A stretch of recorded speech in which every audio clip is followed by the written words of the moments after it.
what is blah blah? And I say, well, blah blah is just what forms the contrast with glue glue.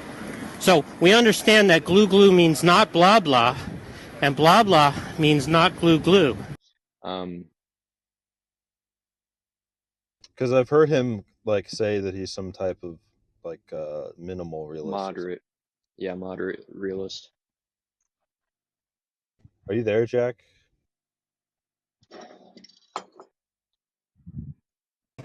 Sorry, what's up? Were you talking to me? Oh, yeah. Sean just wants to know your view on morality a little. On morality? Maybe I meant an ethical view? In terms like of like your moderate realism.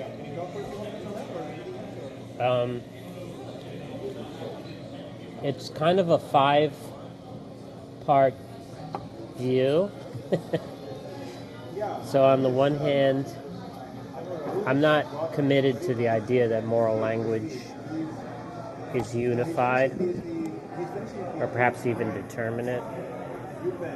It could be that people have different ways of using moral language, but to the extent that there are propositional claims, right? To the extent that there are propositions that are expressed by moral utterances, like rape is wrong, because probably some people, when they say rape is wrong, in fact, I'm inclined to guess most people probably think that they're expressing a proposition when they say rape is wrong, right? Easter is April 17th. And that's going to commit them to something like an idea that there's some property of wrongness that can be predicated of rape, right? So there's these moral facts that are out there in the world, right? Now, I don't think that those things can be categorical. So in other words, are you familiar with the distinction between hypothetical and categorical norms? Yeah, categorical norm is like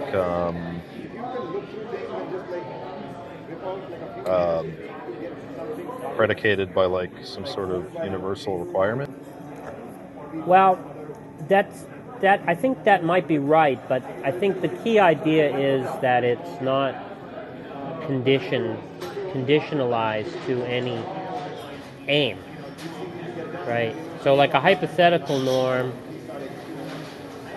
is a norm of the form of the following. Well, you can see the form of it in the following example, right? If I say one ought to take the train if one wants to get to New Jersey as quickly as possible, right? One ought to take the train rather than walk, right? So you ought to take the train. So if you say, well, should I take the train or should I walk, right? I might say you ought to take the train. But if you ask me why, I'm going to say, well, given your desire to get there as quickly as possible, that's why you ought to, right? So if you had a different desire, it wouldn't actually hold that you ought to take the train rather than walk necessarily, right? You might have something else you ought to do. But given your aim, you ought to do that. That's what I would call a hypothetical norm or a hypothetical reason, right? But right, okay. Most people seem to think that what is usually at stake in these debates around moral realism is whether or not there are these things called categorical norms. And the idea there is that it's not conditionalized upon any aim or desire, right? So they're going to say something like, one ought not torture a child for fun regardless of your aims, right? Something like that. So it's just categorically wrong to do so. Right. Now, I don't think it's possible So to you- make sense of those. Okay. I think that's just gibberish talk. So you probably heard Lance Bush talk about that, and that's one of the things that he complains just seems to be gibberish. I don't agree with him about everything that he thinks is gibberish, because he thinks reasons talk is gibberish, and I disagree with him about that. But this is one of the things that he thinks is gibberish, and I agree with him. So those are called categorical norms sometimes. Sometimes they're called external normative reasons. Wait, but couldn't he say that all reasons talk is gibberish? He probably Same would say reason. that. I know, but I'm saying for the same reason that you think that categorical imperatives are gibberish. I don't know why would you say that? Because presumably you want to say that the reasons are like primitive, right? That they're not reducible. So No, I don't think the problem is that it's a primitive. They like to say that it's a primitive, but I think it's just not clear why it's something that should be distinguished from an institutional norm. I think that's the real problem. wait, what's Right. an The first pizza's at 6:45. but aren't institutional norms? Wait, what do you mean by institutional norms? So, just imagine, see, a believer in external normative reasons or categorical norms could grant that there are norms that exist that one is not beholden to, right? Like the paint your house white norm, right? Okay. They might say such a norm exists, right?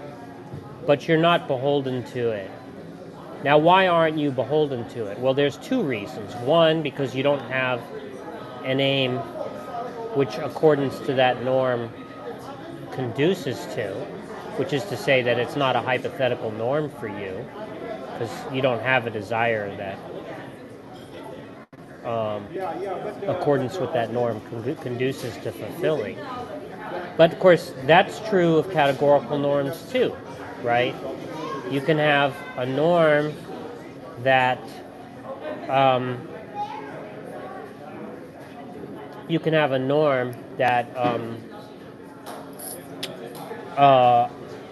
is categorical, that nonetheless you have no desire. It doesn't conduce to any desire of yours to be in accord with, right? So then they want to say, yeah, so categorical norms are like institutional norms, right? Except that you have a reason to be in accord with them, even apart from whether you have some desire that being in accord with them would conduce to realizing. Yeah, that would just say that concept of a reason would be like they could say that it's some kind of privilege. They could say that it's a primitive, right? But see, when people say that they're hypothetical norms, people say that hypothetical norms provide reasons as well, right? They want to say, yeah, well, categorical norms also provide reasons, right? Well, and so what Lance Bush is really objecting to is not so much that hypothetical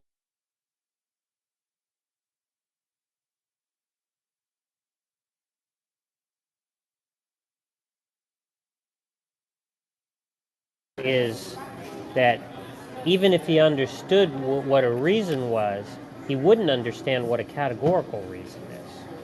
Right? And one way you could put the point is to say, in virtue of what is it the case that there's something that categorical norms are that makes them reasons in some sense that hypothetical norms confer reasons, right? Well, Which is well, to say, in virtue of what is a categorical norm not an appeal to a schmeezen rather than a reason, right?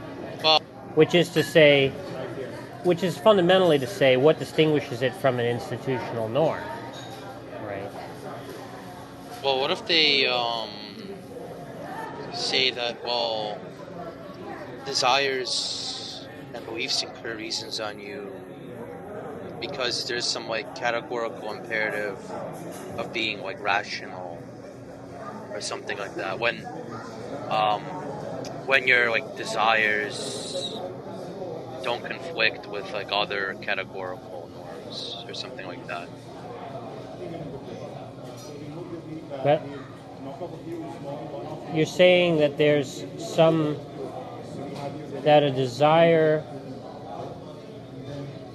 yeah, but that's to change the subject, right? Because what I'm talking about is something like you have a reason to do X just in virtue of having a desire.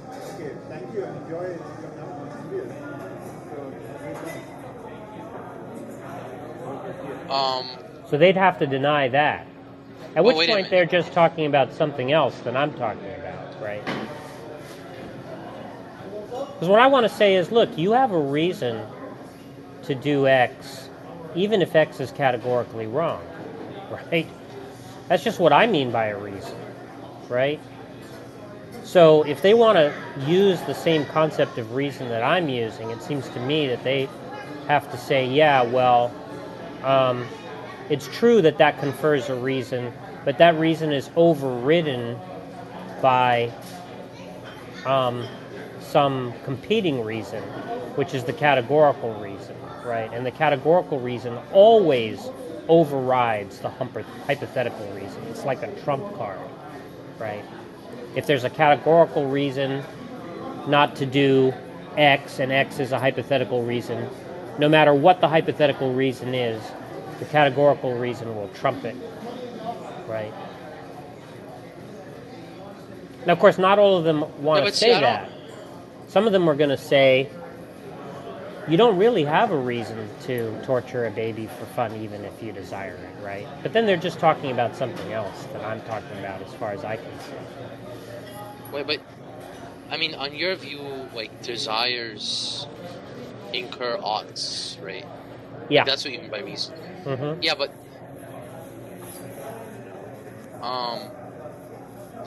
see, but you think that oughts aren't reducible to desires, right? Or do you think they are?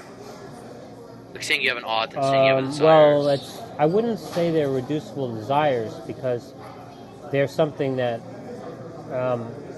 are perceived. They're properties that are perceived. Wait, oughts are properties that are perceived? Yeah. Well, in other words, values are properties that are perceived, right? But I thought that oughts and values are distinct on Bill Graham's view.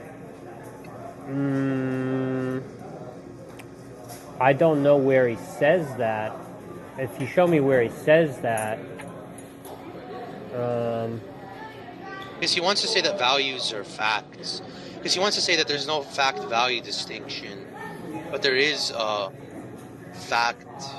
ought and fact distinction, right? He thinks values are facts, but he agrees when he says that there's no is-ought distinction. When he says there is an is-ought distinction, what he means by that is that I think the way he put it, because he was asked about this, do you think there's an is-ought distinction? And what he said was, well, I think there is no fact-value distinction in the sense that values are indeed facts, but the valued facts are not reducible to non-evaluative facts.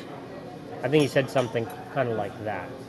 And so that's what the is-ought distinction is, right? It's the distinction between non-evaluative facts and evaluative facts whereby one cannot be identified with or reduced to the other.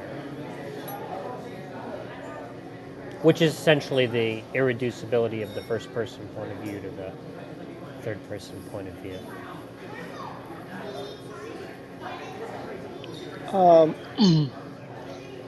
Jack and Sean, if you need to continue this dialogue, please go ahead. And if not, I want Sean. You asked me a question about 20 minutes ago, and I'm done eating, so I can answer that question now. If not, that's okay. No. Another time. I'm sorry, I could not hear you. Would you like me to answer the question, or you want to continue moving on to something else? Let me ask you that question again in a minute. I want to know what I want to know how it is that like Bogrami is saying that oughts are like distinct from values. Is that what you're saying? No, I'm not No, saying that he's oughts are saying that distinct from values. he's saying that facts, evaluative and non-evaluative facts are distinct. Can you say that again?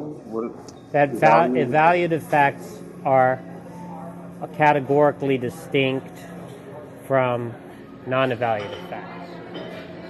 So you can't reduce an evaluative fact to a non-evaluative fact. Which is just to say you can't reduce an ought to an is. Okay, so he does affirm an is ought distinct. Essentially, yeah. He doesn't usually put it that way, but that is what he is affirming an is ought distinction. He might not like that language, but I think in essence that's what he's doing. That's what he's affirming. But he doesn't affirm the fact-value distinction in the sense that there are fact values or factual values. They're value facts, yeah. Which evaluative facts could be called value facts. So there are value facts. They're things that exist in the world. They're properties that exist in the world that can be perceived. And you're saying that this view like hinges on his view of the irreducibility of the first person facts? Yeah, so you might think that if you think about saying I predict that I will go to the party versus I intend to go to the party, right?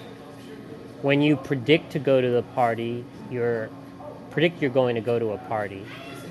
You're looking at yourself as an object. So you're taking a detached perspective upon yourself, right?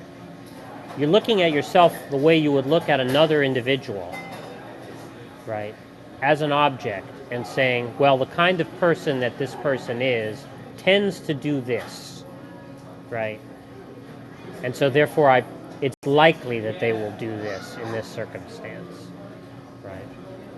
That's the third person point of view, the detached perspective, right?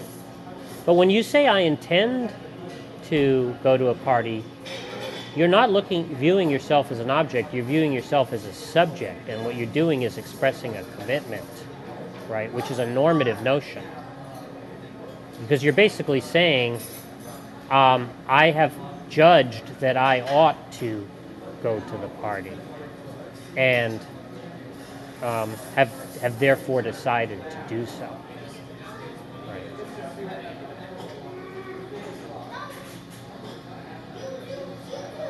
Well, I'm not.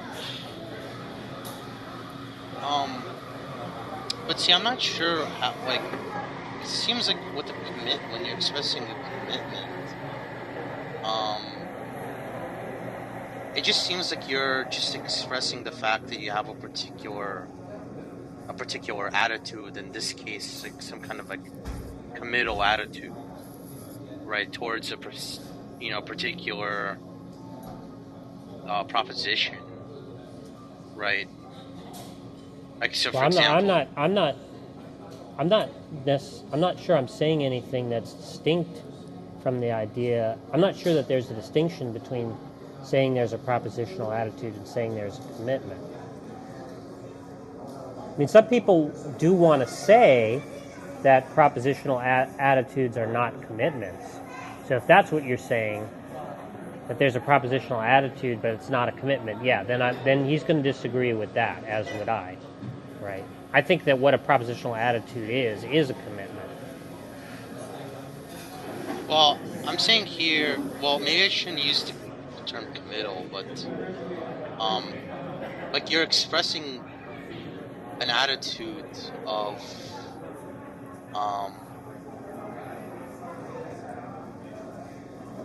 or you're just expressing a particular kind of attitude or a particular kind of commitment. In this case, a commitment to performing an action rather than to accepting a proposition or assenting to a proposition, right? Well, I think beliefs are commitments also. Well, what would they be a commitment to?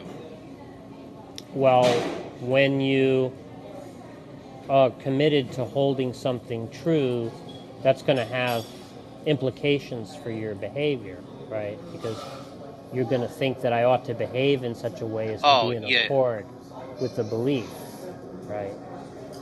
If I really think it's raining outside, I ought to bring my umbrella, given that I don't want to get wet. Your umbrellas if you find it too disheartening, you don't. So if I really believed it, then I ought to bring the umbrella, right? And similarly, I ought not to believe things that are in contradiction to that belief, right? Unless I have reason to reject the belief, right? So in other words, I ought not believe contradictory things, all else equal, right? Yeah, but it seems like that's not going to be true of everyone, because some people do think they do think they're contradictory things, you know. I mean, they might take You're talking about like dialetheists or something like that? Yeah, like I'm just saying, like the norms that are constitutive of their commitments are just different than like another. Like there could be different norms that are that constitute people's Well, see, I guess what I'd have to understand is a case where somebody thought it's both raining outside and not raining outside, right? See, I personally could not understand what it would mean to believe both those things simultaneously. And so I'm skeptical that anybody else could. And it would be hard for me to understand what because my whole point is that beliefs have implications for behavior because they can rationalize actions, right? Or figure in the rationalization of actions, right? And so obviously, given that I believe that it's raining outside is true, that can rationalize the action to bring an umbrella, right, in conjunction with the desire not to get wet and so forth, right? But if I thought it was simultaneously raining and not raining in the same region of space-time, right, what actions would that rationalize, right?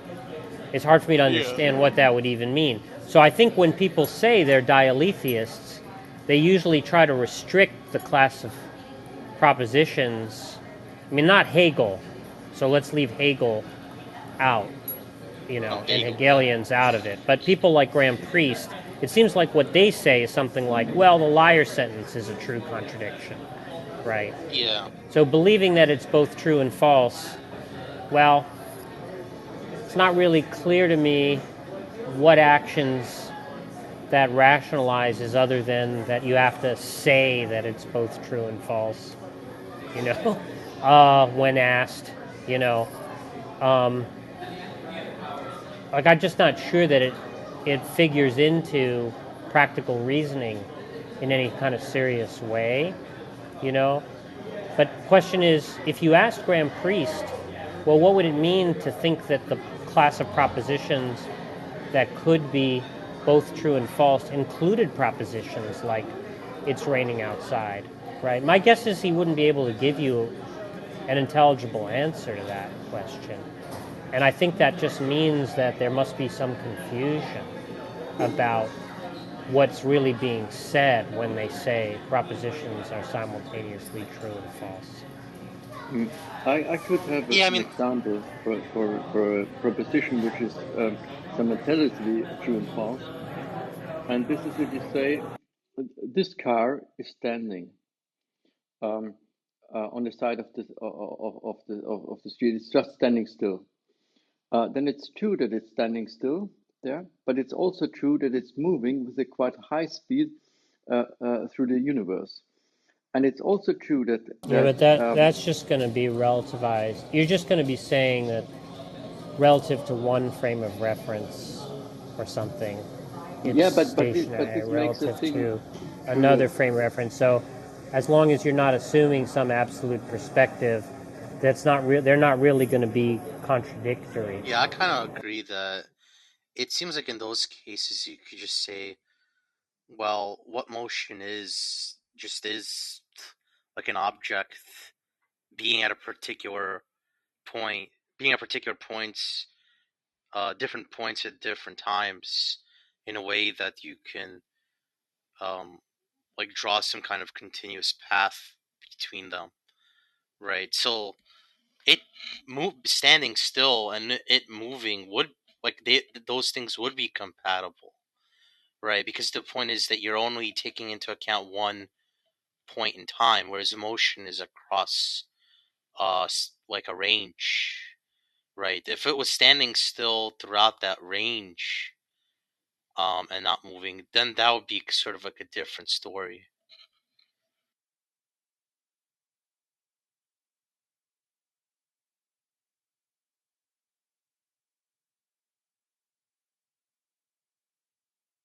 If that makes sense. See, I don't agree. I mean, it seems weird to think those are contradictions.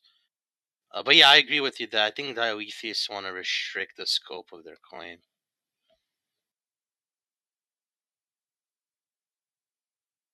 Yeah, not Hegelians though, and so I'd have to have a different conversation with a Hegelian to understand what's really going on, because they will say it's both raining and not raining. The question is, are they saying something as simple as that, well, it's not correct to say if it's in the process, if the rain is in the process of stopping, that it's either still raining or not raining at all, right? But that really doesn't seem like, I feel like not a lot really turns on some clarification like that, right? Like they seem to think that just the fact that analytic philosophy, they want to say something like the fact that formal logic forces you to eliminate transitions, right, means that you need a dialectical logic to capture the dynamic properties that are in the world, right? They seem to think a lot turns on that, right? You need a whole dialectical logic, right? And I'm just not sure I really understand what it would mean to have a dialectical logic, you know. Like I feel like I feel like I can just it seems like in classical terms I can offer kind of clarifications of what I mean, right? In order to capture like dynamism or transitional states, right? But they seem to think you can't do that with a classical logic, and therefore you need a dialectical logic. But that sounds like a very radical step to me, because I have no idea how a dialectical logic is supposed to work, right? So when they say it's both true and false that it's raining outside and it's not relativized to a frame of reference or anything like that, it's very hard for me to understand what it is that they're contesting, or like what they're seriously proposing as an alternative, I guess. So I'd have to have a different conversation with them than I could have with Graham Priest.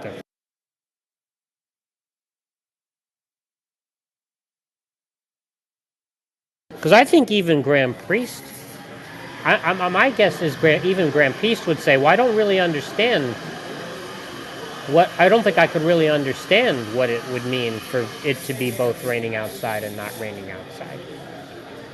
I can understand the liar sentence is both true and false. I don't understand that personally, right? But Graham Priest claims to understand that. But if you said, well, it's both raining outside, what if I said, look, it turns out there's another true contradiction. Just take my word for it. I'll give you the proof later. I'll give you the evidence later, right? It's actually both raining outside and not raining outside, right? What should we do? Should we take an umbrella or not? I don't think Graham Priest would know what to do. I think he'd concede that he wouldn't know what to do. Yeah. But Hegelians seem to think, yeah, I can work with that. If you're telling me it's both raining and not raining, I can figure out, based on other evidence, whether I should take an umbrella. But see, I just don't understand what type of reasoning they're employing. My guess is they're employing the same reasoning that I am, and they've just relabeled it as dialectical reasoning. Wait, but do you think that, like, for example, logical pluralism is compatible with...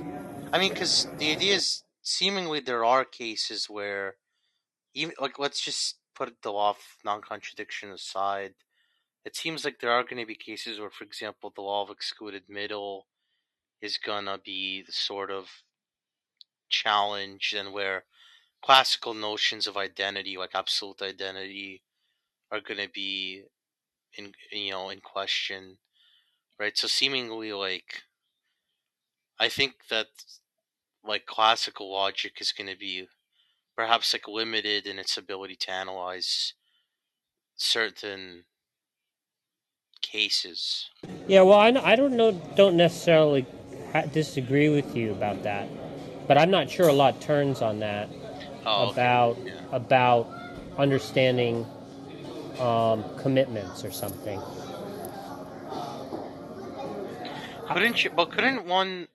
Couldn't one just reduce commitments to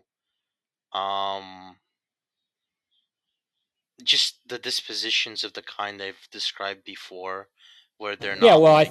I think the whole debate is going to turn on whether commitments can be reduced to dispositions, right?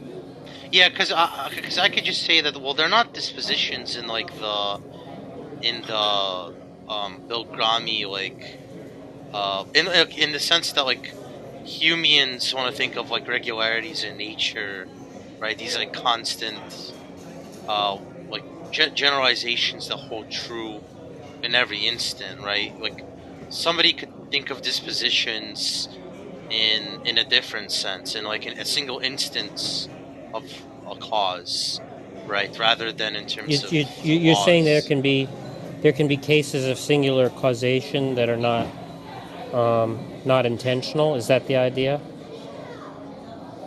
Yeah, yeah, I think so. Well, I mean, to be honest, I'm inclined to think that all cases of causation are actual singular cases.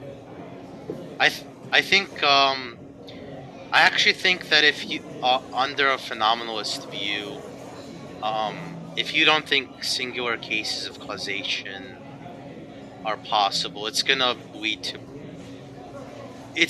other problems. So, I mean, if you want, I could give you a paper on Humeanism and phenomenalism.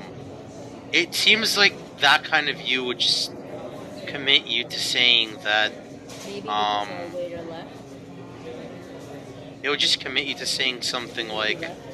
all events that happened in the Usually past, they'll come up and say, I'm gonna in the like far past, are just like some kind of theoretical constructs that don't like. You can't really. It's hard to see how you could really give an analysis of what it would mean, for example, for the Big Bang to have happened, since it's impossible for anyone to have been around to see it, right? I mean, we could see its effects and stuff like that, but it's not really clear that that's going to be sufficient.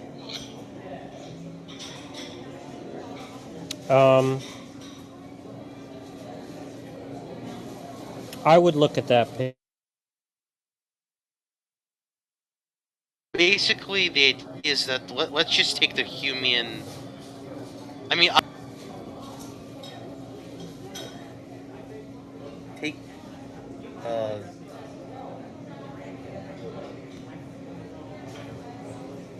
Sorry, my. Can you hear me? Because my mic. Mm-hmm. Yeah, so take the Humean Mosaic view, right? Usually Humeans will say that, like Lewis, right, that the world is just a mosaic. There's particular matters of particular fact, right? One little thing, then another, right? They want to say that really there are just a bunch of categorical properties, right? Just like objects with intrinsic non-causal natures, right? They don't allow for any causal powers or like necessary connections. And the human wants to say, well, look, they're just these objects with these intrinsic sort of properties, right, that are in various kinds of relations, like spatio-temporal relations, you would think they'd at different times, right? And what the issue is that if you have like a phenomenalist analysis of humanism, you're gonna reduce those quote unquote categorical properties, right, or those objects constituted by categorical properties would be phenomenological in nature. So you would have to say that, well, the human mosaic in this case would just be all of the experiences that will ever be had by anyone across time, right? And as far as, well, like somebody could ask, well, what about objects that we've never experienced before, right? Or like things that happened in the past that that the information has been lost, right? Like there might have been a matter of fact about how a rock was positioned on Mars a billion years ago, and like we will never have access to that information, right? And it might be the case that there are no like aliens in a distant galaxy that will ever have access to that information. So the question is, how will one account for that, right? So the human wants to say that similar to like David Lewis's view of a modality, right? You don't have any kind of irreducible modal properties in the world. You can possible worlds and account for counterfactual facts using something called the Patchwork Principle, where you combine various.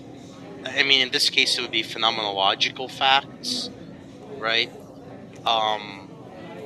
In order to account for what it would mean for something in the past to have existed, or in order to account for counterfactuals, right?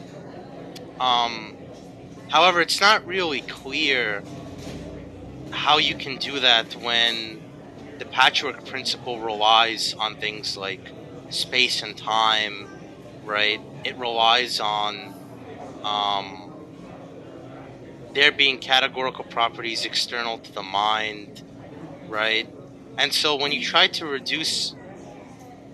apply this logic to a phenomenalist view, it really seems like cases where you're talking about events in the distant past or distant future which don't have a bearing on our experience, it's not really clear that those are actually those will actually make any sense. It seems like you could re-describe the situation in which those claims are false, and it wouldn't seem to really have any ontological implications, right? It would only have some kind of theoretical implications, right? But it's not really clear why we should care about the theoretical implications if ontologically nothing really changes, right? Mm-hmm. So, but someone like a million phenomenalist who thinks there are potentials for experience, right? Which would be like some kind of irreducible modal property in the world. They could account for facts about the past, right? Because they could just say that these counterfactuals are grounded in these irreducible modal properties, and so it seems like there actually would be a fact of the matter about what's occurring in the past, right?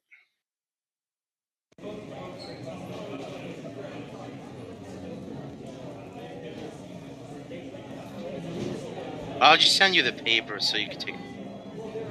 Okay.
Hey, Jack, are you there? Yeah.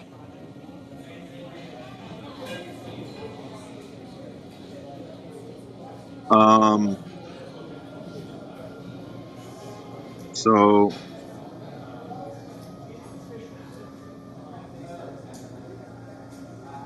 I'm just confused a little bit about how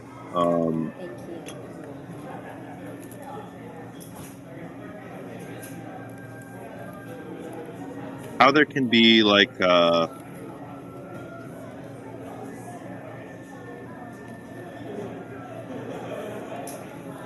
you think that there can be propositions expressed by moral utterances? Mm-hmm. Okay, but you think that they fall into like hypothetical norms? Well, so if somebody wants to say that there are, Xiaomi 16. if somebody wants to say that there are categorical, something is categorically wrong, right? So when they say rape is wrong, let's say they're trying to express a categorical norm. Oh,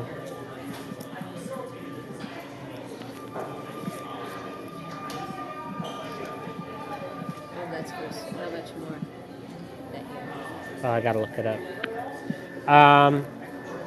If they want to say that, then I'm just going to say I'm going to take an error theoretic view of those kinds of claims. I'm just going to say I don't think there are. Okay, then wait. I'll come back and then I'll. No, it's all right. You can go first. Where are you going now? Oh no. I'm going to take an error theoretic view of that kind of a claim, which is just to say that I don't think there really are such things. So all those types of claims are just going to be false, because so rape is categorically wrong is false, rape is categorically right is false. Any categorical claim, any claim that something is categorically good or categorically bad is going to be false, because there just are no categorical facts. There are no facts of the type. There are no facts about things being categorically right or wrong.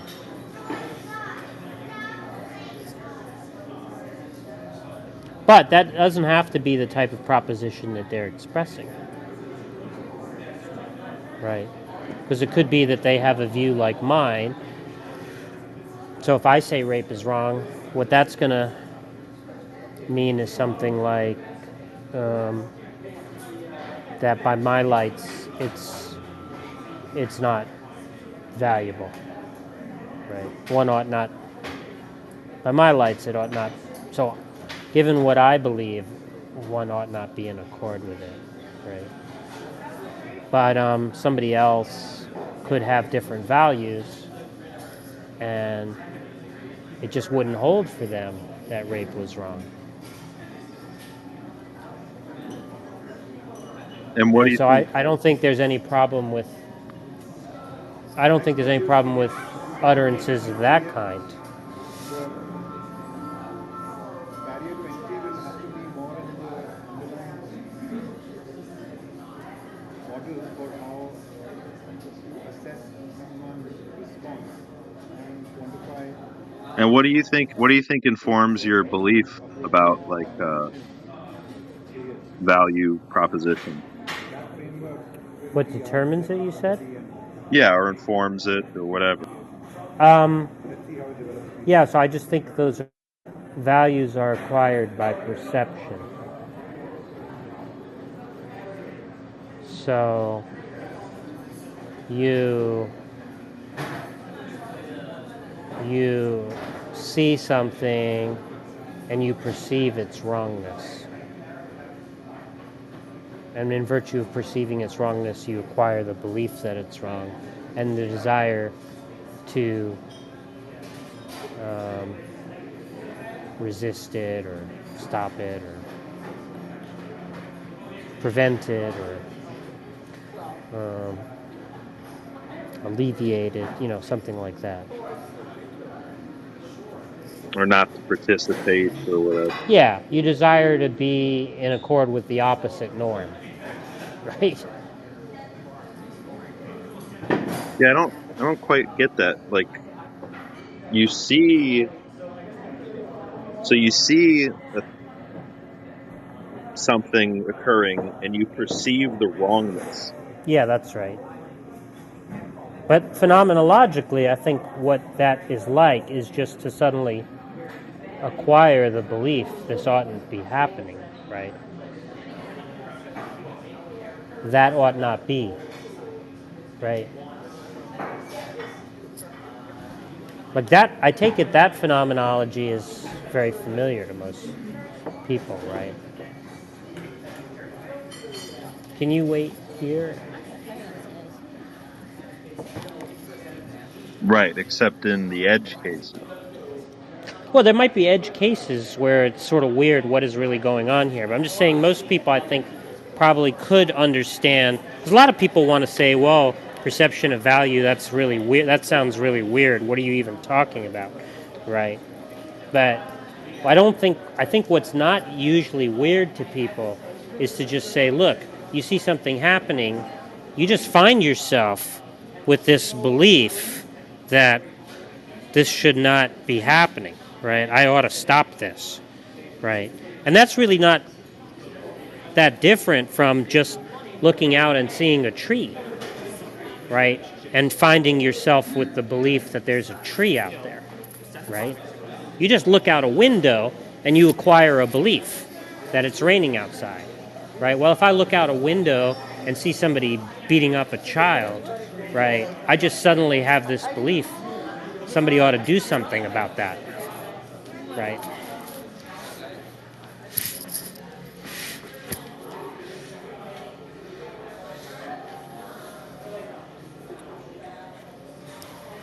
It's only on analysis, like, well, what philosophically is this, right? How do we give a philosophical analysis of this phenomenon that we start saying things like, well, that's the perception of a value property? I mean, of course, that claim is going to be controversial, right? Plenty of philosophers don't think that that's what's happening, right? But I'm just saying that's my view.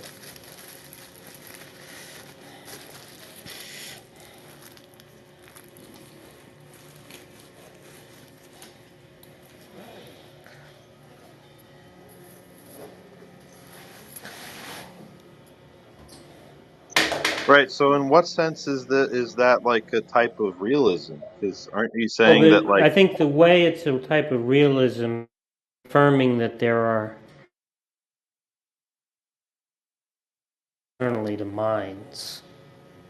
I think that's what makes it realist.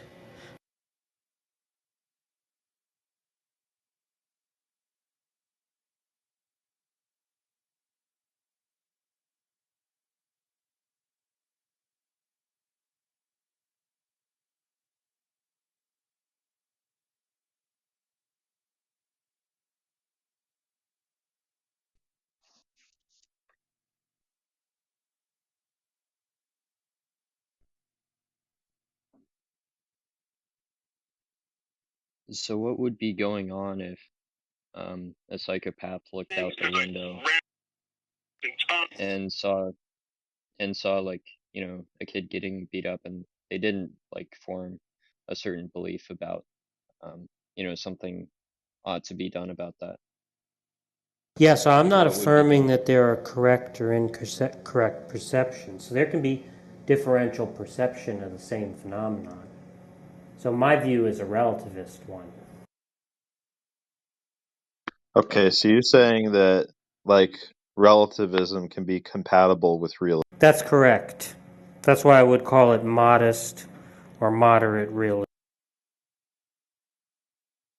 as opposed to robust realism. If I were a robust realist, I'd be committed to the view that there's correct and incorrect moral perceptions.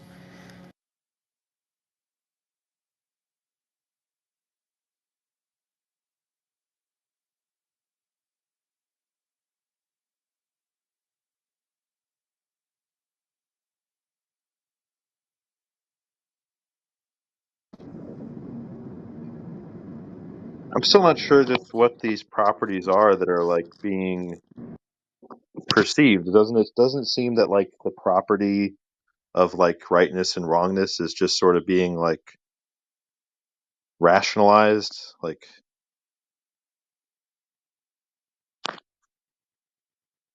Well, I think most people do think there's something weird about saying there are properties like this, so they've come up with various ways to understand what's going on there, short of saying that there are, these external properties that are perceived, right? So some people are just going to deny that there are properties like that at all. They might say that they're merely projections of people's desires or evaluative states on the world. Some people are going to say, well, in fact, all that are really perceived are natural properties. Some people are going to say that what is really going on when we say something is morally right or wrong is not a perception at all. It's an intuition of some kind of almost Platonic fact or truth. So this is just a rival theory.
This was really fun when I was debating J. Robin.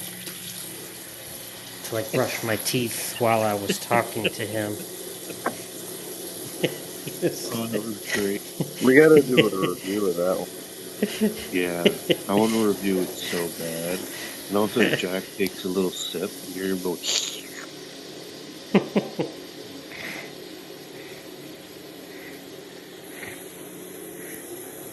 That was so fun to do that.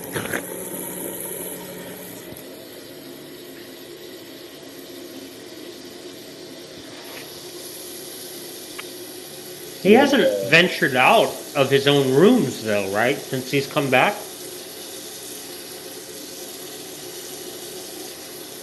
No, I've seen him Yeah, around just working, but I haven't seen. I've seen him lurking about. I don't think he's come and had a discussion outside his room.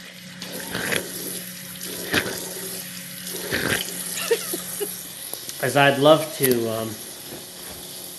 confront him. So you figured out how it is that God could command something without any beliefs?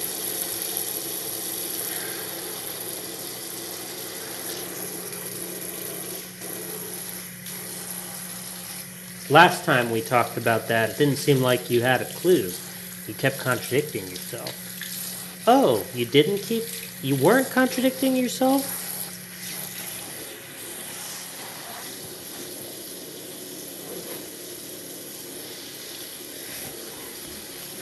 That wasn't the impression that I had.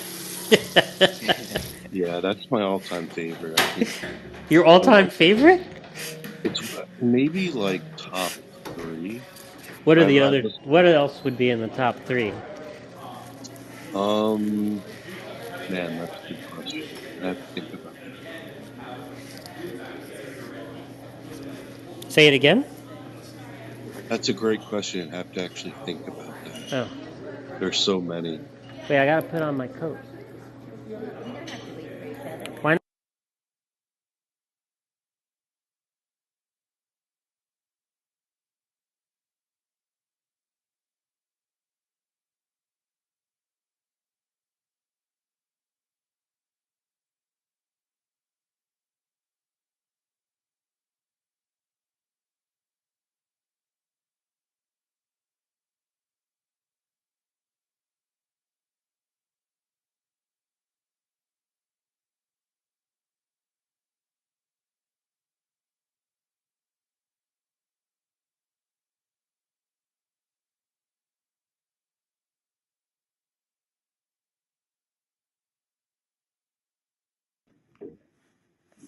Dog, did you write this Google Doc?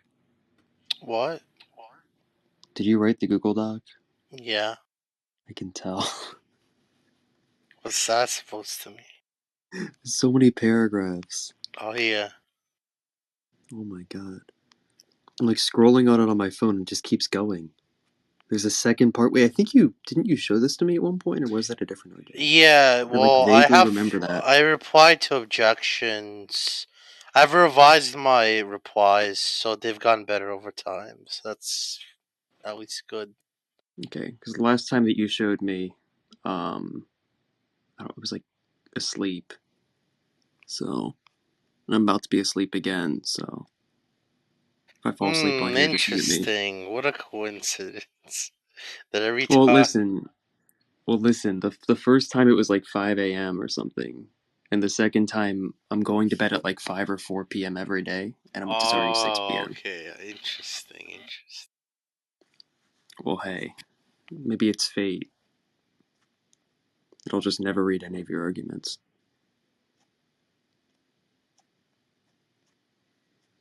Jesus Christ.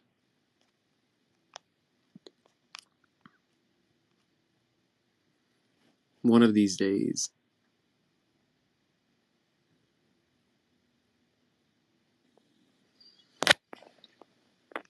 I just have a quick question for Jack about that moral. You talking to me?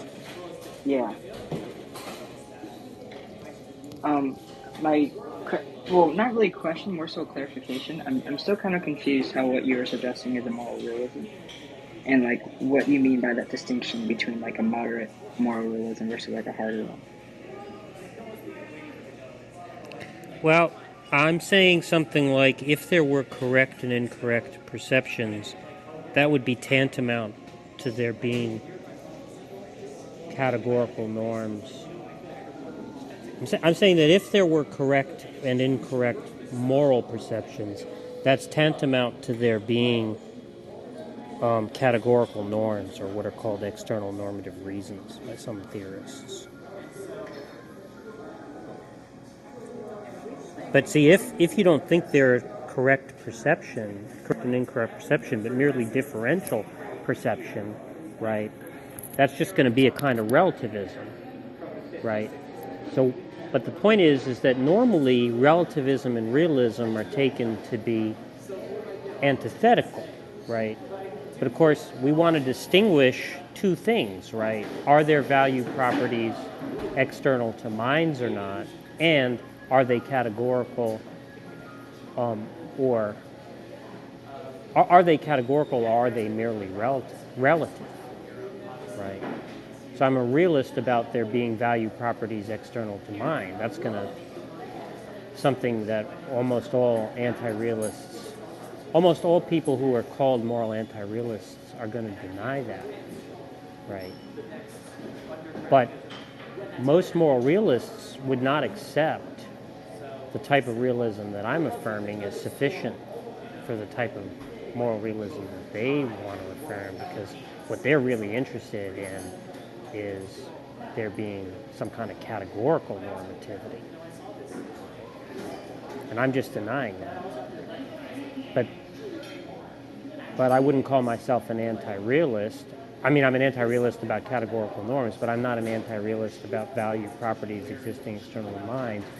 So I'd call myself a relativist, But relativist realist just seems like an awkward and confusing label. So I would just say you could, because the broader metaethical position I'm affirming is called sensibility theory or moral sentimentalism. And so I'm just saying that that comes in two forms, a moderate form and a robust form. And I'm just saying that I affirm the moderate form, and so you could call that a moderate form of realism, because I am a realist about value, about mind-independent value. Yeah, I guess that's the part I was confused about, by how exactly you're saying that there's value properties external. Well, I'm saying that when you observe something, when something bad happens and you observe it, you perceive its badness. Well, that's the part that's confusing. What exactly do you mean by this language of where you're saying something bad happened? It almost seems like you're assuming already the badness is I'm saying that external. over and above its natural properties of it, let's assume we're talking about an event, right? So something is happening. Well, when we try to characterize what's happening, some of what we can describe will be something that's describable in naturalistic terms, right? We'll say there are physical bodies there, they're of a certain height, certain mass, they reflect certain wavelengths of light, and so on, right? We could describe those objects, we could describe the motions that they're making, and so on. But I'm saying that over and above all the naturalistic properties are going to be these non-naturalistic properties that suffuse the natural ones. The properties that some agents will perceive as constituting the wrongness of the action, some other agents might perceive it as constituting the rightness of the action. But they might be perceiving the same properties, just perceiving them differently. Right, but the thing that you're suggesting is that those non-naturalistic properties are external, which is the thing that I'm finding trouble with. Well, I'm just If saying they're that until you non-naturalistic, actually, I'm saying that I'm just saying, look, you could think of it as something like this, right? When you perceive naturalistic facts, there's a causal relation, right? You look out and some light reflects off of an object onto your eyes, right? I'm just saying that one of the other things you're perceiving is something over and above the natural properties. I understand that point. I'm just not sure what leads you to this belief, and especially because of the fact that Motivating that view is harder to. I could give you an example of an argument that motivates the view, because there's lots of aspects that have to be motivated, right? Why is it that we're realists at all? Why is it that we think the properties are external rather than internal? Why is it that we think they're non-natural rather than natural? Why is it that we think that they're perceived rather than intuitive, right? So there's lots of different things that would have to be argued for. I could give you a reason why I think there is a fairly, not the most straightforward argument imaginable, but there's like a relatively straightforward argument as to why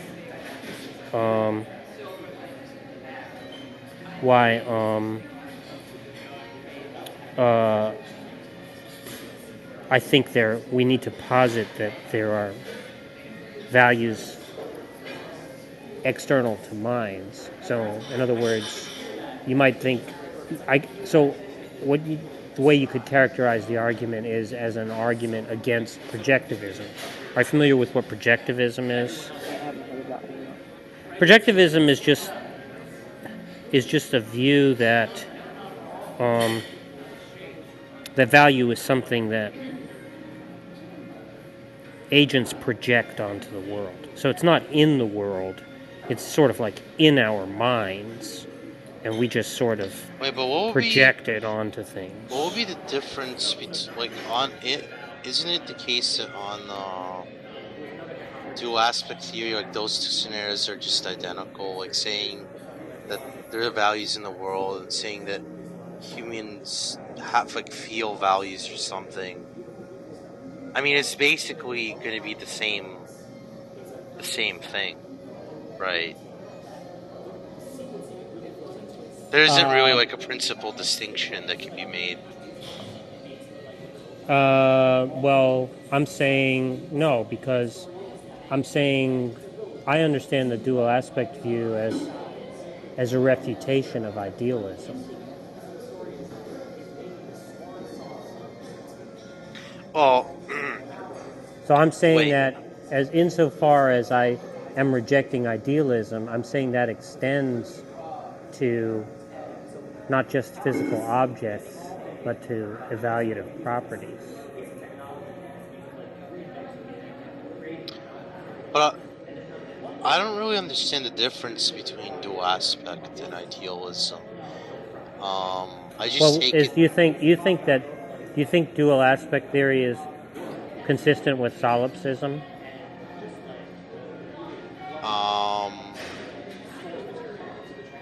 Is dual aspect theory consistent with solipsism? Yeah. I mean, yeah, I think so. I mean, See, but I don't think that, because what I'm saying is that constitutive of experience is going to be a distinction between experiences that are intended and experiences we're assailed by. oh wait, but I think a solipsist would agree that there is a difference there too. Yeah, but the point is, that's what I'm saying is being tracked when we say something is external to us. You have to be a Cartesian realist. Okay. You have to be a Cartesian. Solipsist has to be a Cartesian to say, yeah, there's this difference in my experience between what I'm assailed by and... Okay, yeah, I see. Wait, but given, wait, but I thought projectivism didn't make it. I thought projectivists did think that you're assailed by these projections. Like it wasn't intentional. They're It just was like, saying, they're saying the desire is logically prior to sort of like the characterization of the object as desirable. well, see, when you say it's logically prior, what do you mean by logic? Well, they're just going to say that our desire is constitutive of its desirability. Its desirability is not something that's in the object that causes us to think that it's desirable, right? Its desirability is constituted merely by the fact that we desire it. Well, see, but I mean, if you think about like, the way we interact with the world, like we're gonna see, for example, you can have a case where somebody just like forms. I mean, you can just think of this as content and distinction between content internalism and content externalism, right? So if I say, if I'm offering an argument against projectivism, I'm really just offering an argument against internalism about evaluative content.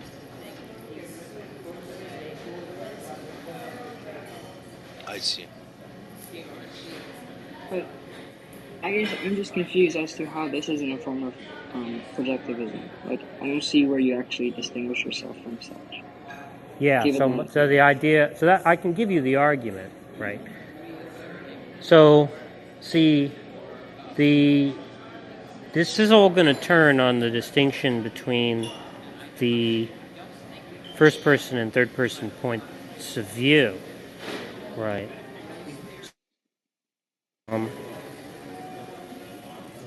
So I don't know if you heard me talking earlier about intending versus predicting that one will go to a party. I wasn't here for that. No. Okay, so I was just saying there's a distinction between a first-person point of view and a point of view,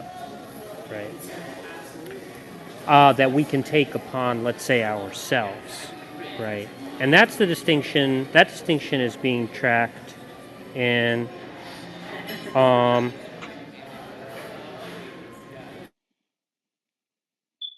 between the statements I intend to go to the party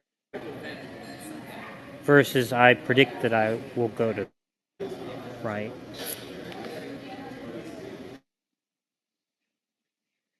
Predict that I will go to the party. I'm adopting what I would call a third-person perspective upon myself, or a detached perspective upon myself, and that is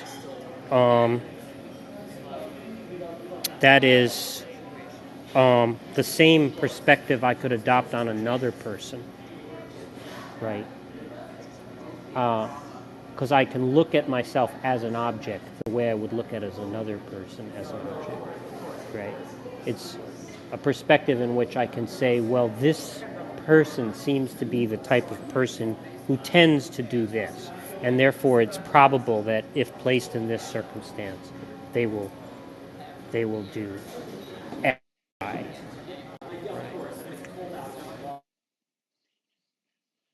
That we inhabit when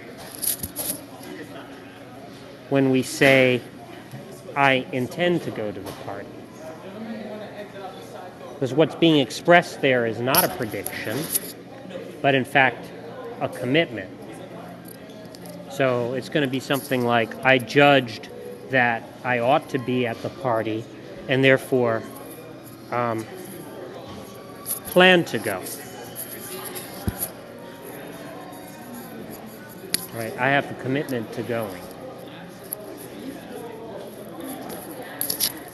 That's what I'd call the first person, or engaged, or agential perspective of agency. So essentially, in your moral theorizing, you're saying that you're taking an external point of view then?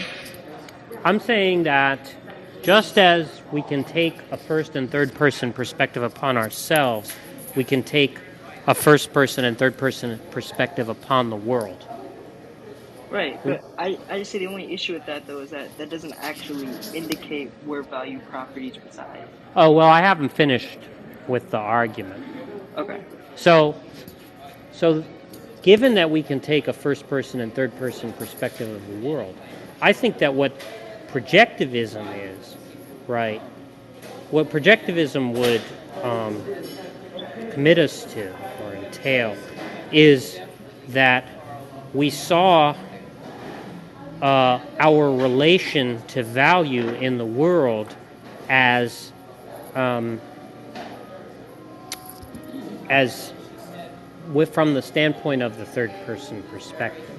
So in other words, the projectivist understands the relation between a person and, let's say, an object that is valued as something like somebody looking at a cake and saying, the cake is desired by me, right? So if I say the cake is desired by me, I'm in the third person because it's really no different from saying the cake is desired by you, right? I could observe you in your relation to the cake and say the cake is desired by you, right? I could adopt that perspective on myself. I could take a detached perspective on myself, third person perspective on myself, and say the cake is desired by me, right? But see, if we are to be agents, that can't be the correct characters. That can't be the only way we can look at things.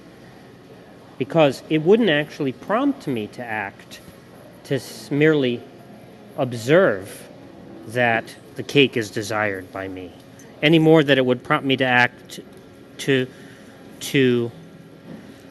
eat the cake if I thought the cake was desired by you, right? In order for me to be prompted to act, right, I have to actually perceive the cake's desirability. I have to perceive the cake as desirable. I have to be in the engaged perspective, the perspective of agency, in order for there to be a demand upon me. Well, wait, sorry. When you say you have to be in the perspective of agency, sorry. Wait, but why wouldn't you just having the experience of valuing something be sufficient to have this engaged perspective? The experience? Well, again, I'm just talking about content. Yeah. I'm talking about internalism about... You're talking about internalism about content, right? Yeah. Yeah, so what I'm saying is that...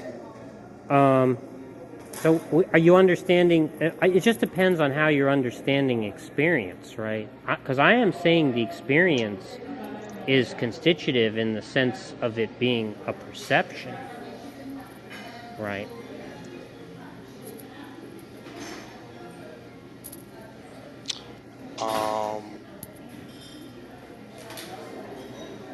Well, when you say perception in this sense, what do you mean? Well, I'm saying one way you could think about it is if you ask me, is it raining outside? I don't actually introspect, right? I look out the window. So if you ask me, is the cake desirable, right? I look at the cake. The key point that I'm trying to get at is that we aren't mere spectators of our own desires. That's the distinction between being an agent and a patient. A patient is a mere spectator of his own desires, right? And I'm saying if we were mere spectators of our own desires, we would be merely patients and not agents, and all our the characterization of our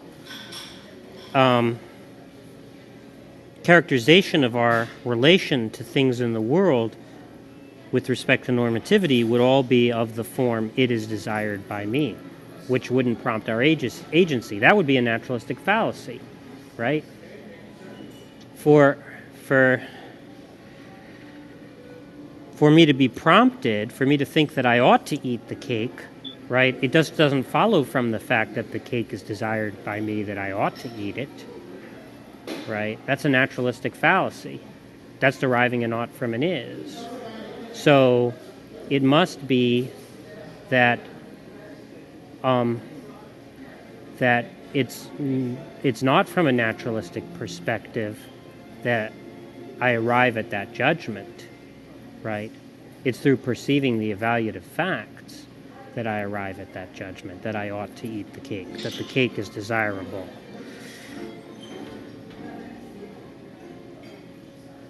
But see, I understand that line of reasoning, but I'm just not sure that when people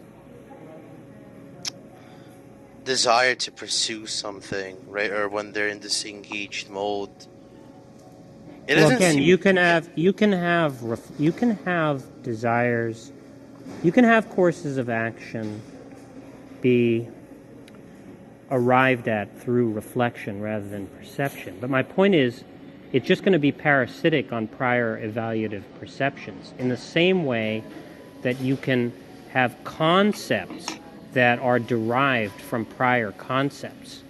Okay, I see. Yeah, I understand. Because I can come up with a unicorn a priori in the sense that I can take my concept of a horse and take my concept of a horned animal and combine them, right, without ever perceiving a unicorn, right? But the thing is, I can't do that with all my concepts, right? Because sooner or later they have to bottom out in some prior perception in order for there to be content furnished to my mind at all. So it's because of prior acquaintance with horses or prior acquaintance with horned animals that I have those concepts to begin with. And if those concepts were derived through some secondary process, they would be parasitic on more primitive concepts that I had encountered by acquaintance.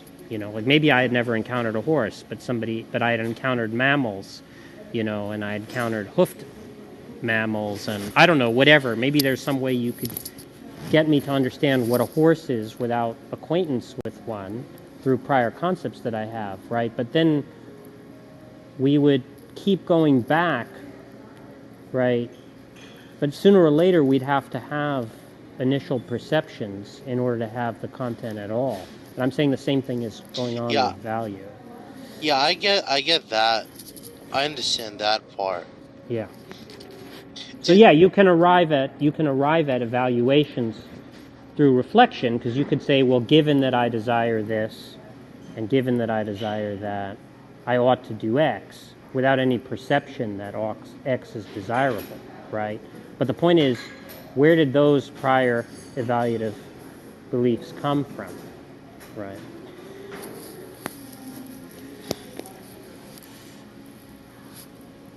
I'm still confused as to how this is external, though, in any sense. If it seems to be the case, I'm saying that there's a perception. Yes, there's a perception. But so that's all that I mean by external. In order for more realism to be true, though, the evaluative properties themselves, as values, need to be external. I'm saying that they are. I'm saying they are external. You're saying they are. Yeah, I'm saying we perceive the desirability of the cake. The desirability is not a property of my mind, it's a property of the cake. It's a normative property, it's not a natural property, right? What do you mean by desirability, though? Do you mean those properties of the cake that make the goodness of the cake? No, well, it could consist in other things, but I'm just saying the goodness of the cake. Right, but there is no goodness of the cake absent of an agent who thinks that. No, I'm saying there is. Yeah, you're just begging the question, Austin, because he's saying there is. It's just that you need an agent to perceive it. So then, where is this goodness absent of an agent? Well, it's not a spatial. It's not some spatial thing. It's in the cake, yeah. What is it then? Something non-natural. And what is that non-natural thing? Because it seems to be that you're saying it's not explicable. It's not going to be explicable in terms of something else, right? It's just I'm saying that when we investigate, I'm saying when we investigate what value is, we can't reduce it to natural facts, so it's going to bottom out as value.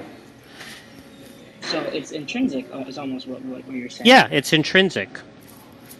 Now, it's intrinsic to the cake. And what is it exactly that makes these moral properties? Nothing makes them. They're just a primordial fact about the world. I don't understand how you would distinguish yourself then from anyone that takes a mystical approach towards morality.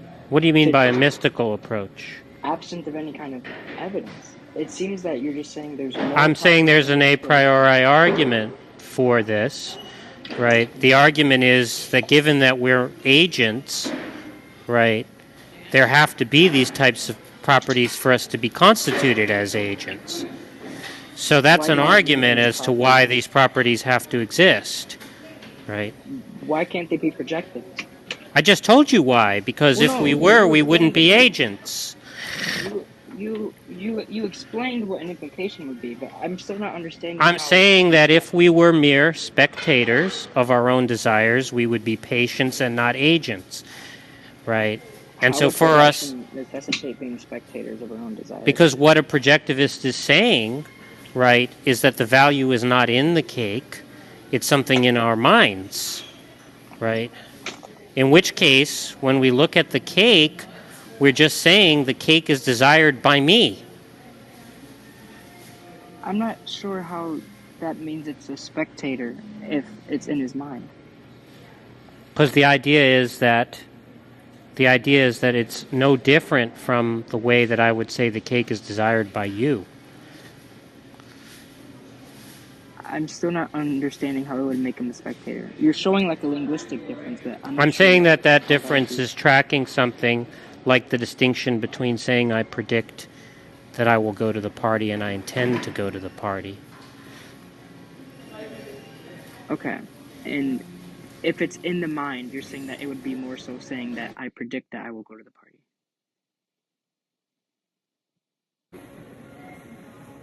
Sorry, I think you broke up for me. You're saying that if it's in the mind, it would be closer to saying I predict that I will go to the party instead of saying I intend to go to the party. That's right. That's the part that's confusing me. How that distinction is being drawn. So, so, um, so I'm saying that just as there's a first-person perspective on ourselves, there's a third-person. There's a distinction between the first-person and third-person perspectives we can take upon ourselves. We can do the same thing with respect to things in the world. Right, but then to say that the actual desirability of it is something that's intrinsic to the property, then I don't see how exactly that is to be the case beyond something that's naturalistic. I'm saying that if I were to have a totally third-person perspective on the world, I wouldn't be prompted to act, right? Because that would be a naturalistic fallacy. So we live in the first person, right? Now, Mm-hmm. so I were to look at a cake and I would say I desire this cake. Mm-hmm. You're saying that the root of that desire is intrinsic to the cake itself, Mm-hmm. meaning that it would be external to me, Mm-hmm. which would then also mean that the desirability of the cake is independent of a mind. Mm-hmm. That's right. Now, I don't understand how something can be desirable without an agent which can desire it. I've always Sorry, you seen this broke as, up. You broke up for me. yeah. Sorry, I you said, broke up for me. Can you repeat that? You don't can you hear me understand now? Yeah. what? Yeah. I'm good now? Okay. Yeah, you were saying you didn't understand something, but I didn't hear what you said. Yeah. I, I was saying that I don't know how desirability can exist absent of an agent that's desiring. I've always seen it more so as a relationship rather than something that's intrinsic. Yeah, I understand that. A lot of people have that view. That's the Humean projectivist view, right? I'm just saying that what that view would commit us to is that we're not actually agents. We're mere patients. And I'm saying given that we are agents, that view has to be wrong. But if it's a relationship, how does that make me a spectator? I still don't see beyond some kind of like linguistic difference. The distinction between the first and the third person is not merely linguistic. Yeah, It's so a real part of our phenomenology. In fact, we can't inhabit both at the same time. So I can't actually simultaneously predict and intend that I will go to a party. To switch from one perspective to the other. And that's the distinction between the perspective of deliberation about the future from the perspective of predicting the future, right? That when you're predicting the future, you're looking at the future in a similar way to have already laid out, right? You're just sort of discovering facts about the past, right? But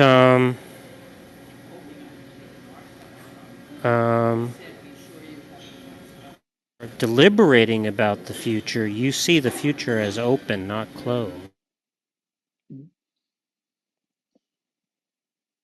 so how about when we're in a moral context then? When we're talking about, because I think something like a cake where it just has to do with the way it tastes or whatnot, can be too simple. But when we're talking about a moral context, we're trying to determine what people should or shouldn't do. And I don't think that kind of statement that someone should or should not do something can be said to express something that's in the object itself, rather than something that's motivating that individual to designate that object. Well, I'm saying it constitutes them. You said what? I'm sorry. You cut I'm off. saying it Hey, you're breaking up a little bit, Jack. Sorry, I'm saying that I'm saying that perception of that fact is what constitutes the motivation, or more precisely, the desire. Right, but the perception of that fact as that agent conceptualized it, because multiple individuals. Yeah, I'm not can denying that. perceive the I'm fact. not denying that the conceptualization is important, Well, it's because contingent upon the conceptualization. yeah, I'm not denying that, because I agree that there can be differential perceptions of the same evaluative facts. So obviously, it's going to be facts about the sensibilities of different agents that explain why they have different moral perceptions, right? But if there's such a So that's to say basically that all evaluative perception is going to be mediated by an agent's sensibility. But it's not constituted, but those moral beliefs are not constituted merely by facts about the sensibility. They're constituted by facts in the world. Yeah, but the facts in the world merely present themselves as is. Now, Well, I'm saying that they cause. I'm saying that they cause the acquisition of a desire. Right. Well, they don't cause the acquisition of the desire. It's how they interact with the already preconceptualizations of that subject. I'm saying that when you perceive, right, a tree, you acquire the belief that there's a tree. And I'm saying when you perceive the desirability of cake, you acquire the belief that the cake is desirable, and thereby acquire the desire for the cake. Right, but whether or not you desire a cake is a bit different than talking about morality. It's the same thing. I'm saying it's the same thing with morality. Well, that way? Thank you. The desirability of the cake can be something that's descriptive. But something that's moral is purely something that's normative. No. I'm saying desirability is a normative concept. Well, if one wishes to go after those sorts of things that are desirable. No, that's constitutive of what it means for it to be desirable, is that in virtue of recognizing that, you are prompted to do so. Well, all we're saying, though, when we're saying that the cake is desirable, is that it tastes good. That doesn't actually tell us as to whether or not we should eat more of this cake. Saying that it tastes good means that you have a reason to eat it. Not at all. I mean, I could always know, for example, that there's cyanide inside the cake. Yeah, so there's a countervailing reason not to eat it. That doesn't mean you don't have a reason to eat it. But the only reason why those facts have changed is because of beliefs that I've already had in my interaction with the cake. There's nothing inside of cyanide itself. The cyanide. That's affirming my view, not yours, right? Because the fact that there's cyanide in there, right, doesn't prompt any avoidance action without the desire not to die. Right. Right, perfect. So it underdetermines. If the action that you do is absolutely contingent upon the subject's own motivation. I'm saying that what constitutes the motivations are the valuative perceptions. It's the perceptions that are interacting with those motivations. I'm saying they're constitutive.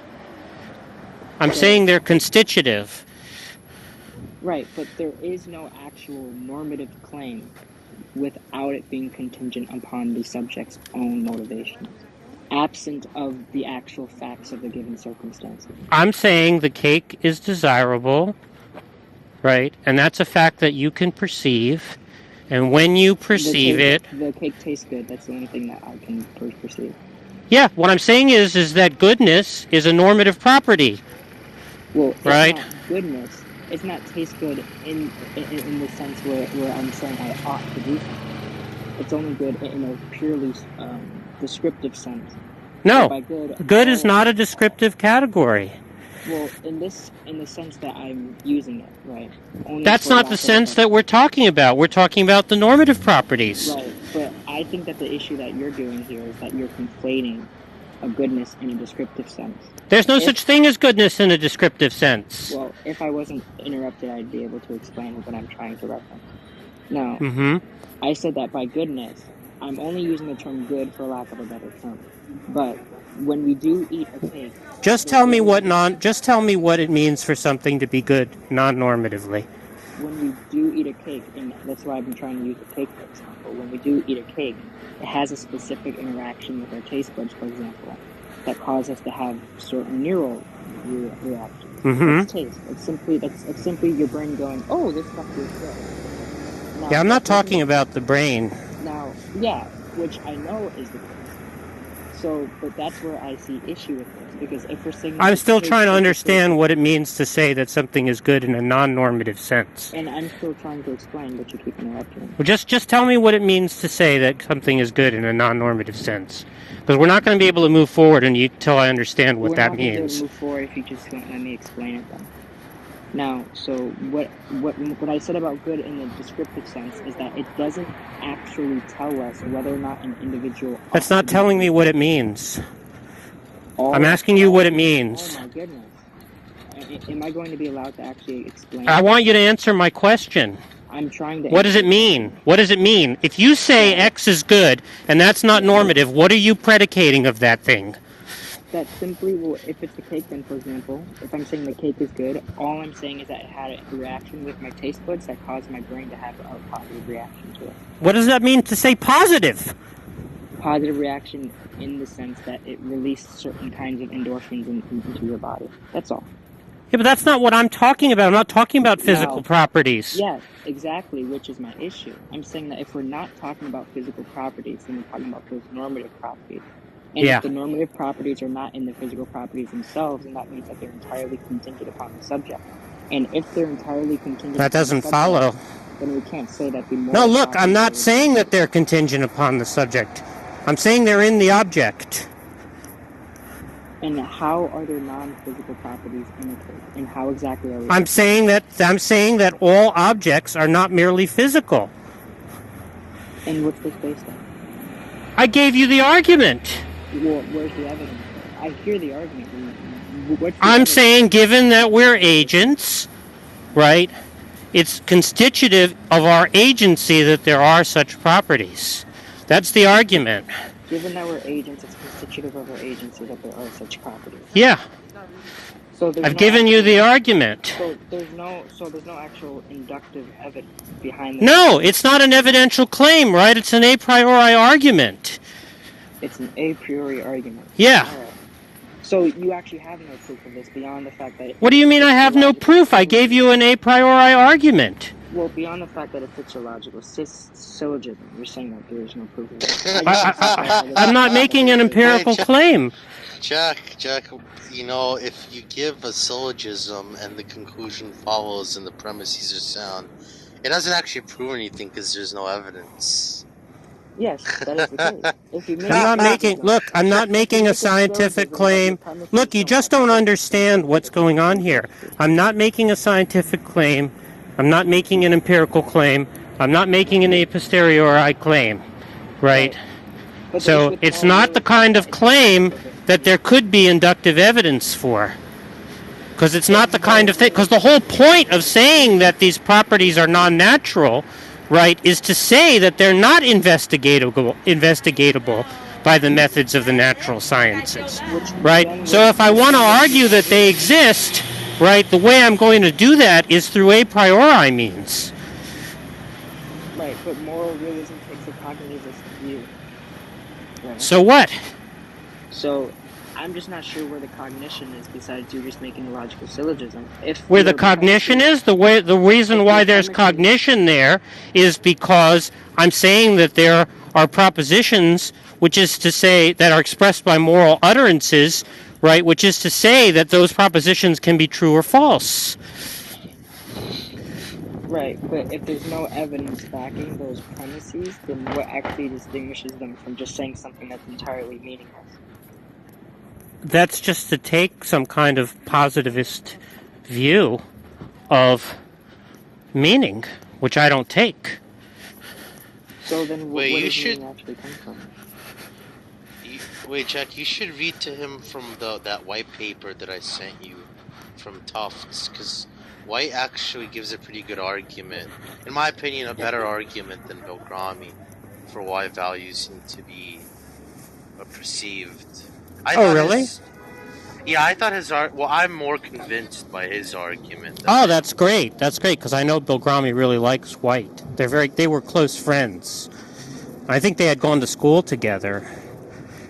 Yeah, so White basically says, well, look, we have a case. So, like, someone like Hume wants to say that an agent is rational insofar as he acts on his beliefs and desires. He wants to say that beliefs and desires are two distinct existences, right? They're two distinct kinds of properties. Now, um, the thing is that in the problem is that seemingly there are examples of agents that are weak-willed or irrational, even though they're acting on their beliefs and desires. So, for example, take a case of someone who wants to Wait, save. Yeah, wait, dog. I want to know if Austin has like an argument that doesn't appeal to some ill-founded logical empiricism. no, obviously it doesn't, And an but argument for what? an argument That against the value view that properties don't we against perceive Jack's desires. view.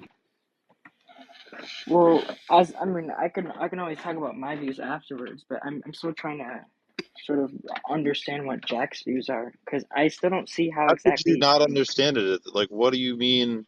Like, it Well, seems like it's been well, laid don't out. get me wrong. I understand what he's saying. I just think that he's making a convolution because he's trying to say that there's some sort of normative non-physical property inside of these objects by merely saying that the objects are desirable.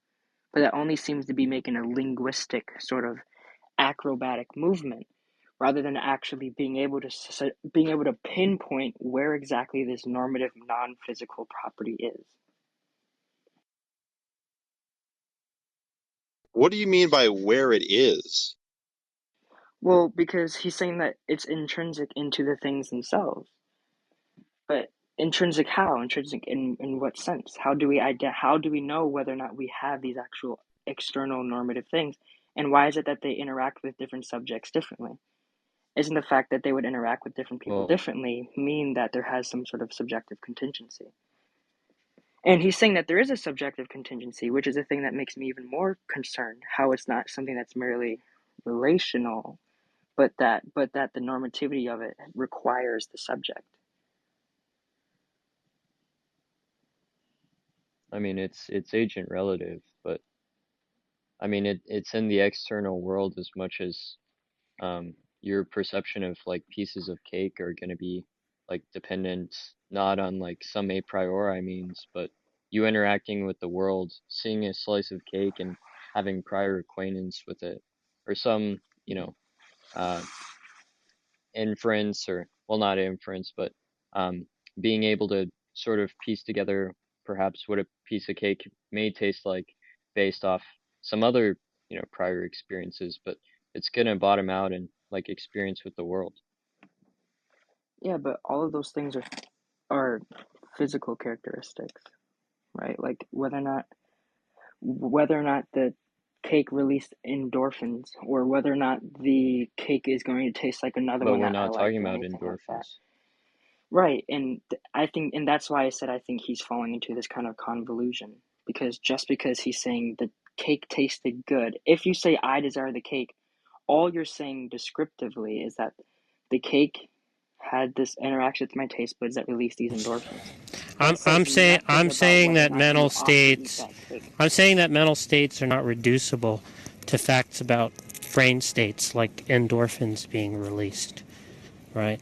So pointing to physical facts, right, about those things are just going to underdetermine the mental facts. And that's what I'm saying is where the normative lies, right, in what's underdetermined by the physical facts. Okay, Yeah, it's going to be the mental, but the problem is that the mental, right, is normative. And so the normative facts are going to be constituted, are not going to be constituted by the physical facts, right? Now, given that there are normative facts, there are normative mental states, right, namely intentional states, right? And given that those are constitutive of agency, right, my argument establishes that if we are agents, there must be external value properties, right? You haven't shown that there's anything wrong with the argumentation. You've merely objected that because the argument is a priori, it can't actually be meaningful. And that's just to presume some kind of positivist account of meaning, which I don't accept.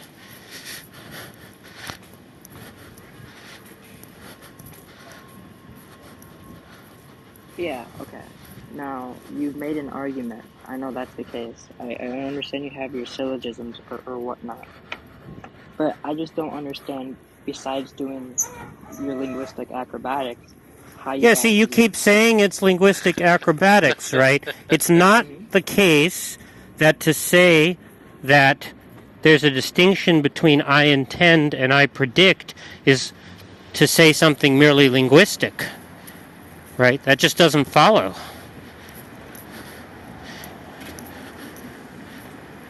Give me 1 second. I'm trying to find my socks.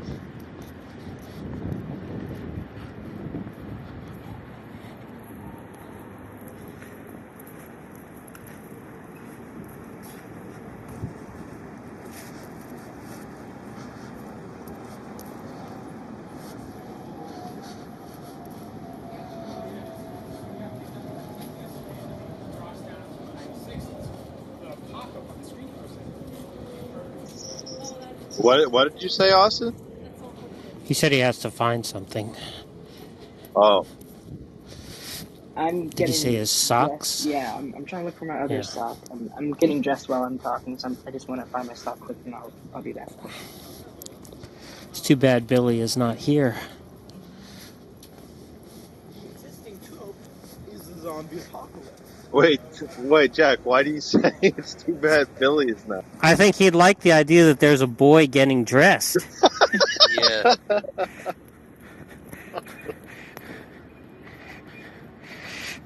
While he's on mic, right? We'll have to tell Billy about it later. Is Billy some kind of pedophile? So I put it on video. Well, he's gay. It's close enough. Gay, pedophile, they mean the same thing. What? What? Excuse me, sir. I don't think that